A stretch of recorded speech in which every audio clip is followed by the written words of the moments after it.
நாம் வானத்தில் பார்க்கக்கூடிய கருமேகங்கள், வெள்ளை நிற மேகங்கள், இதை எந்த கொம்பனாலும் உருவாக்க முடியாது.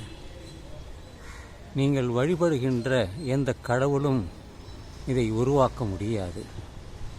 எங்கெல்லாம் கடல் இருக்கிறதோ, எங்கெல்லாம் நீர் இருக்கிறதோ, அங்கிருந்து தான் மேகங்கள் இயற்கையாகவே உருமாறுகிறது.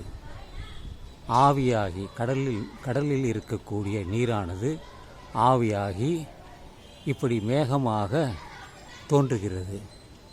அது வெளிச்சம் வராமல் தடுப்பதால் கருப்பாக இருக்கிறது. அது வெளிச்சத்தை கடந்து செல்வதால் அது வெள்ளை நிறமாக இருக்கிறது. இதெல்லாம் மூடர்கள் தோற்றுவித்த ஒரு நம்பிக்கை, கடவுள் நம்பிக்கை. இதெல்லாம் இயற்கை. எப்பொழுது பூமி தோன்றியதோ, கடல் தோன்றியதோ, மலைகள் தோன்றியதோ, மனிதர்கள் இல்லாத நேரம், அதன் பிறகுதான் மனிதன் சிந்திக்க ஆரம்பித்தான். பகுத்தறிவாளி தான் இருந்தான். சில மூடர்கள் தான் இந்த நம்பிக்கைகளை உருவாக்கி தன் சுய லாபத்திற்காக அவன் செய்தான்.